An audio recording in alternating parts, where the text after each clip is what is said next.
adik-adik, semuanya sehat-sehat kan di rumah? Semoga semuanya dalam keadaan sehat. Pagi ini kita bertemu lagi, kita mau bersama-sama beribadah kepada Tuhan.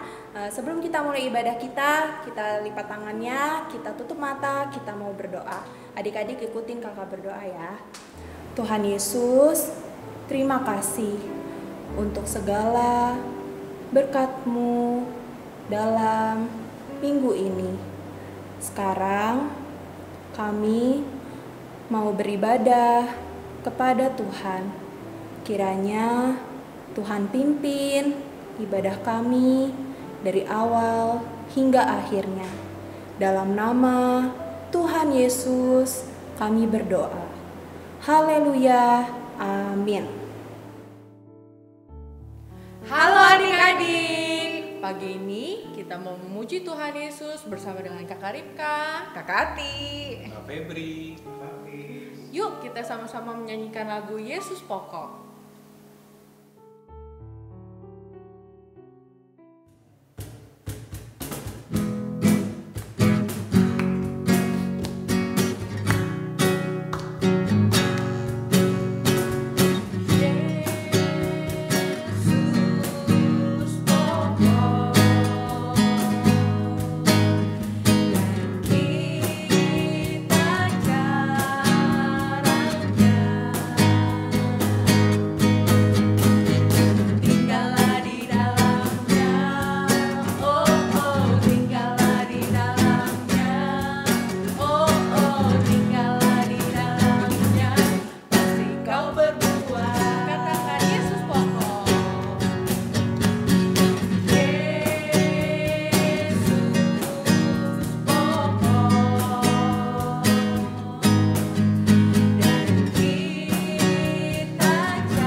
Adik-adik, kita lanjutkan puji-pujian kita dengan lagu Yesus di dalam rumahku dan di sini senang, di sana senang.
Masih semangat anak-anak pilihan Tuhan? Kalau masih semangat, kita nyanyi dan bangkit berdiri. Kita mau nyanyikan lagu Kita Dipilih.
Saat ini kita mau mendengarkan firman Tuhan.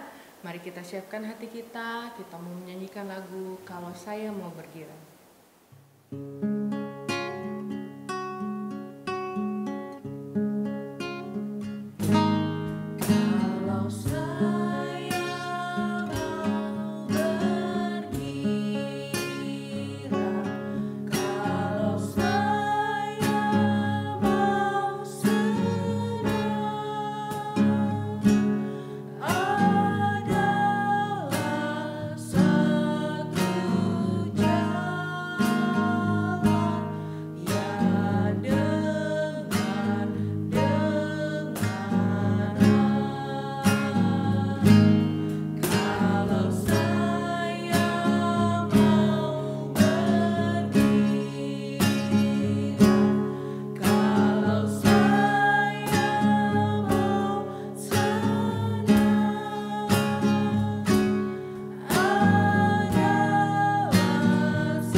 Tutup matanya, ikuti kakak berdoa. Tuhan Yesus, terima kasih. Pagi ini kami boleh memuji Tuhan. Kalau sebentar kami akan mendengarkan firman Tuhan. Tuhan Yesus, urapi kami. Agar kami mengerti maksud Tuhan, agar kami menjadi anak Tuhan yang berkenan, yang dengar-dengaran di dalam nama Tuhan Yesus Kristus. Haleluya. Amin.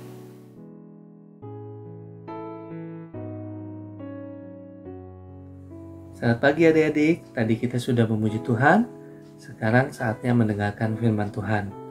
Nah, pagi ini kakak mau satu tokoh di perjanjian baru, di mana seorang anak Tuhan yang boleh menjadi berkat, ya, yaitu Bapak Paulus.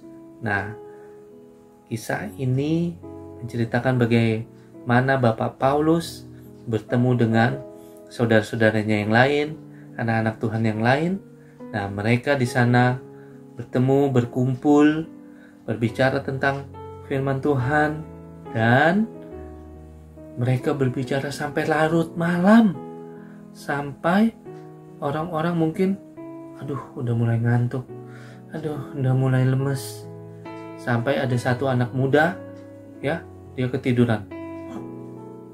Bapak Paulus bercerita, Bapak Paulus berbicara, tapi dianya bangun lebih. Ngantuk saya.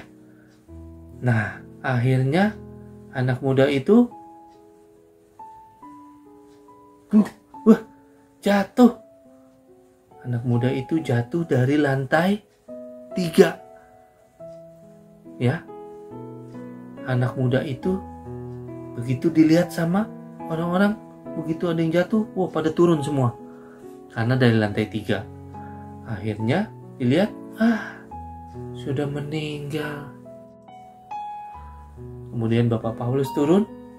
Nah, kemudian Bapak Paulus bilang, kakak baca ayat yang ke-10.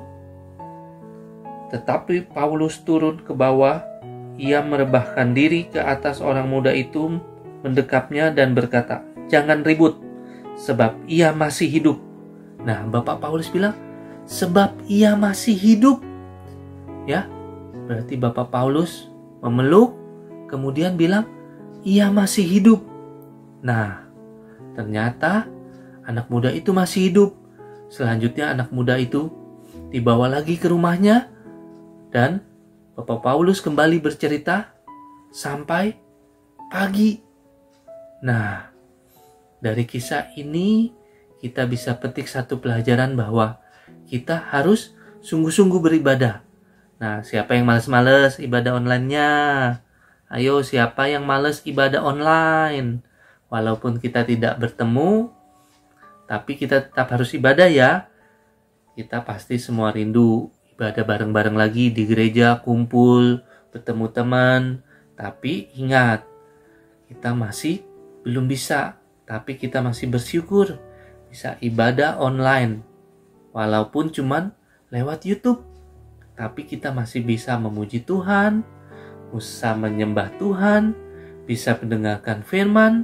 Kita harus bersyukur walaupun kita hanya dari rumah saja, karena masih ada virus corona. Adik-adik tetap harus hati-hati ya. Kalaupun harus keluar rumah, kalaupun memang harus di luar, ingat apa yang disampaikan oleh pemerintah ya. Harus pakai masker ya. Harus rajin cuci tangan nih. Harus jaga jarak ya. 3 hal itu harus diperhatikan supaya kita terhindar dari virus corona. Oke? Nah, kita juga ingat harus dipimpin, harus dipenuhi oleh Roh Kudus ya, supaya bisa seperti Bapak Paulus, bisa memberitakan firman, bahkan membangkitkan si pemuda tadi. Nah, adik-adik bisa baca di Kisah Para Rasul 20 ayat 1 sampai 12 ya. Bagaimana si Bapak Paulus ya dipenuhkan oleh Roh Kudus, dipimpin oleh Roh Kudus, bahkan membangkitkan si pemuda yang jatuh tadi. Namanya siapa? Di kisah ini dibilang nama pemuda itu Eutikus. Nah, adik-adik bisa baca kisahnya ya.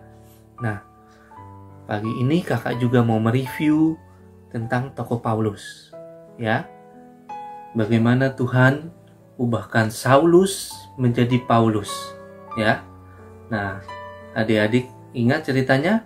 Dahulu namanya Saulus, kerjanya membunuh, menganiaya ya, menyiksa anak-anak Tuhan. Tapi begitu jadi Paulus, memberitakan firman, memuji Tuhan, menyembah Tuhan, jadi saksinya Tuhan ya. Siapa mau pilih Saulus apa Paulus? Nah ya, bagaimana Tuhan ubahkan Saulus menjadi Paulus, itu karena ada kuasa Tuhan. Kemudian Silas dan Paulus di penjara. Adik-adik ingat ceritanya? Bagaimana Bapak Paulus dan Silas ditangkap, ditaruh di penjara ya, tangannya diikat, tapi mereka memuji Tuhan dan terjadi gempa. Kemudian ikatannya terlepas di kaki dan tangan, bahkan kepala penjaranya sampai takut karena takutnya orang-orang yang ada di penjara itu pada kabur. Tapi karena ada Paulus dan Silas, akhirnya kepala penjara itu ya boleh percaya ya, tidak takut, tapi boleh percaya, bahkan seisi keluarganya menjadi percaya ya. Itu semua karena ada Roh Kudus. Bahkan yang tadi kakak ceritakan, bagaimana seorang pemuda yang sudah jatuh dari lantai 3 tapi bisa bangkit ya, dari lantai 3 loh. Nah, kalau kita jatuh dari lantai 3 ya pasti sama sih, sudah meninggal. Tapi karena ada Bapak Paulus di situ, bukan karena Paulusnya, tapi karena ada Roh Kudus ya, ada Tuhan yang membangkitkan. Jadi pemuda itu boleh bangkit ya. Nah, itu karena ada Roh Kudus ya, karena ada Roh Kudus dan dipimpin oleh Roh Kudus, sehingga Paulus boleh menjadi saksinya Tuhan. Nah, dari kisah tokoh Saulus yang berubah menjadi Paulus ini, kita boleh belajar. Kita boleh menjadi saksinya Tuhan, kita boleh memuji Tuhan senantiasa, kita boleh bersungguh-sungguh dalam beribadah ya, supaya kita boleh menjadi saksinya Tuhan. Kita boleh memberitakan Injil. Kita boleh menyebarkan nama Tuhan. Tapi ingat, itu karena ada Roh Kudus. Karena ada Roh Kudus dan dipimpin oleh Roh Kudus. Karena tanpa Roh Kudus kita tidak mampu. Tuhan, kakak, guru-guru sekolah minggu yang lain itu harus ada Roh Kudus, harus dipimpin oleh Roh Kudus supaya bisa menjadi saksinya Tuhan. Nah, jadi saksinya Tuhan kan bisa di mana aja, ya, melalui teman-teman, ya kan, yang belum kenal Tuhan kita boleh saksikan melalui hidup kita, melalui sikap kita, ya. Nah, sekarang kita mau baca satu ayat hafalan kita, ya. Buka kembali Alkitabnya, kita buka di dalam 1 Yohanes 4 ayat yang keempat bagian B, ya. Kakak hitung sampai ketiga, kita baca bareng-bareng, dimulai dari kata sebab. 1, 2, 3. Sebab roh yang ada di dalam kamu, rohnya ini R yang huruf besar, jadi roh Tuhan, roh Allah, Roh Kudus, lebih besar daripada roh yang ada di dalam dunia. Roh yang kedua ini huruf R-nya kecil, ya. Jadi ini bukan kuasa Tuhan. Jadi, ya. Jadi kita memiliki roh yang lebih besar daripada orang lain yang belum kenal Tuhan. Jadi kita harus lebih berani, kita harus lebih kuat karena roh yang ada di dalam kita itu lebih besar daripada roh yang ada di dalam dunia, ya. Nah, adik-adik, sampai di sini beritaan firman Tuhan hari ini. Ingat, kita harus memiliki Roh Kudus, kita harus dipimpin oleh Roh Kudus supaya kita bisa menjadi saksinya Tuhan, supaya kita bisa tetap sungguh-sungguh memuji Tuhan, ya. Tetap kita sungguh-sungguh beribadah walaupun cuma ibadah online. Oke? Nah, sampai di sini firman Tuhan. Kita mau berdoa. Lipat tangannya, ikuti kakak berdoa. Tuhan Yesus, terima kasih Engkau sudah memimpin ibadah kami. Berkati kami semua.